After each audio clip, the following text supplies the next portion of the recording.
Hey everyone, praise Lord. मैं पहला कुरिन्थियों 6 chapter पढ़ रहा था और इसमें पौलुस प्रेरित चर्च के लोगों से बात कर रहे हैं। चर्च में थोड़ी सी गड़बड़ी है, लोगों के बीच में लोग कुछ चीज़ों को समझ नहीं पाए और वो उनको बता रहे हैं कि कैसे परमेश्वर ने उनको किन किन कामों से निकाला है। इससे पढ़ सकते हैं 9th और 10th वर्स में 6 चैप्टर के।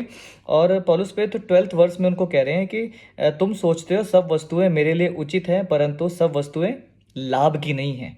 वो उनको बताना चाह रहे हैं कि उचित सब है, पर बहुत सी चीज़ें उसमें लाभ की नहीं है। बहुत सी दफ़ा हम लोग अनुग्रह को गलत तरीके से समझ लेते हैं और हम सोचते हैं कि परमेश्वर का अनुग्रह है, ये तो अनुग्रह का समय चल रहा है, हम कुछ भी करेंगे परमेश्वर हमें माफ़ कर देगा।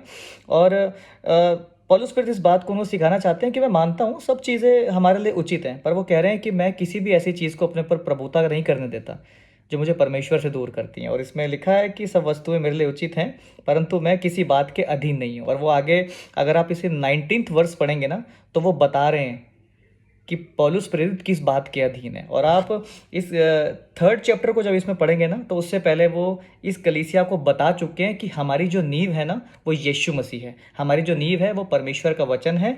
और 6th चैप्टर की 19th वर्स में वो इस बात को बता रहे हैं कि वो पवित्र आत्मा को, होली स्पिरिट को, परमेश्वर के आत्मा को अपने ऊपर प्रभुता करने देते हैं। वो इसी बात को बता रहे हैं कि मैं वचन और आत्मा के चलाए चलता हूँ।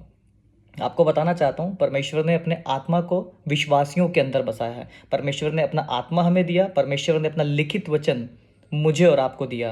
मैं आपको बताना चाहता हूँ, जब आप इस वचन में बढ़ेंगे, यदि मेरी और आपकी नींव प्रभु यीशु मसीह हैं, मैं विश्वास करता हूँ कि हम इस अनुग्रह को बेहतर तरीके से समझ पाएंगे कि परमेश्वर ने हमें पापों से निकाला ताकि मैं और आप पापों के ऊपर प्रभुता करें, ना कि पापों को अपने ऊपर प्रभुता करने दें।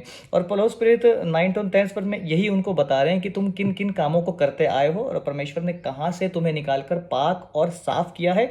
और जब परमेश्वर ने तुम्हें पाक और साफ कर दिया है, तो तुम वैसे ही पवित्र बनो जैसा तुम्हारा बुलाने वाला पवित्र है। तो ये बहुत ज़रूरी है मेरे और आपके लिए कि मैं और आप उस अनुग्रह को पहचाने जो परमेश्वर ने मुझ पर और आप पे किया है, उस प्रेम को पहचाने जो परमेश्वर ने मुझसे और आपसे किया है, क्योंकि वो नहीं चाहता कि मैं और आप अपने उन्हीं कामों को दोहराएं जिन कामों से परमेश्वर ने हमें निकाला है, पर वो चाहता है कि मैं और आप परमेश्वर के स्वभाव में बढ़ें, परमेश्वर के उस धार्मिकता में बढ़े, परमेश्वर के उस नेचर में बढ़ते जाएं और राज्य में सयाने होते जाएं।